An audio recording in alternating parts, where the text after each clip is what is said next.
I start from the position that I think that there's something that is very critical confronting the Caribbean and Barbados, and by extension, the Caribbean, and truthfully, many countries around the world today. And that is that there's a declining amount of trust in those of us who hold political office. It's nothing that we should feel proud about. It is not a good thing. But in many cases, this is not an overnight thing either. That declining amount of trust has built up over the years. Mm-hmm. So we got to fix it. And to fix it, we then have to be very frank about some of the weaknesses in the system. Why do people distrust the politician?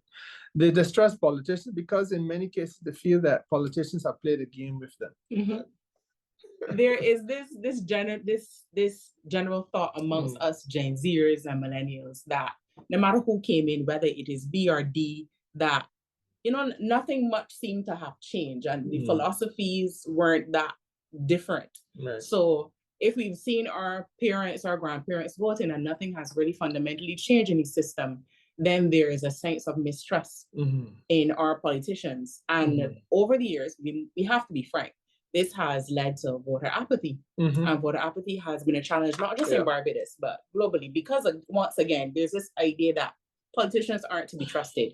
But while voter apathy has been on the rise,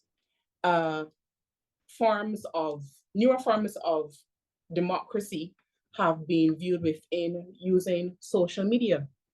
So social media has now become a tool so that if we feel as though our representatives aren't doing what we elected them to do, we can go, for instance, on Instagram as a popular person, or as a person who has a view and who has that view shared with other people around our age to basically affect change. Right. We saw this happening with, sad to say, the potholes on the South Coast. We see it happening with other decisions being made where government would have made a decision, said that, yes, we're going to do this. But because there was a public outcry, they were able to come back. So there is a sense of naivety when anybody, including the opposition leader, can say that freedom of speech, freedom of association, and our democratic rights are being infringed upon when we don't try to stymie Barbadians that way. And when we do, when this government, at times, when there's a public outcry, is able to say, you know what, we need to renege on that decision. Let us go back to the drawing board. The Barbadian public has a point here. Let us change direction.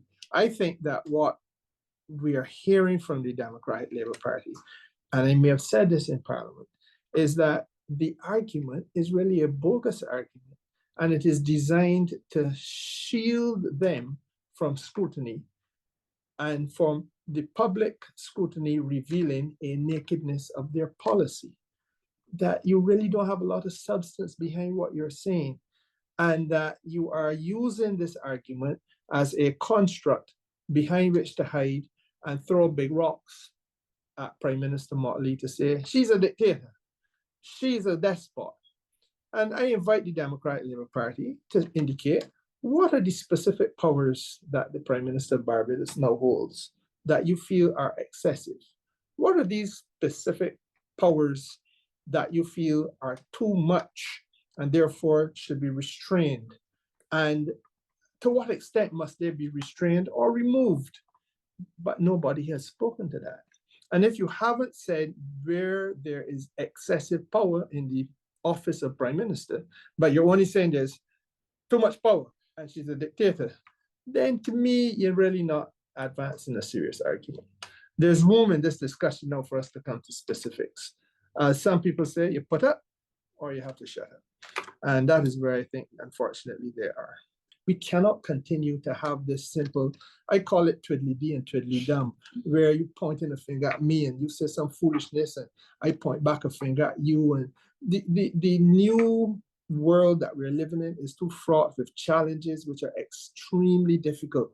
And we have now to be able to make sure that on every street corner in Barbados and every street corner in Brooklyn, people of Barbadian origin must be able to talk sensibly about the things that impact in the future of this country and the children that will have to represent the country tomorrow.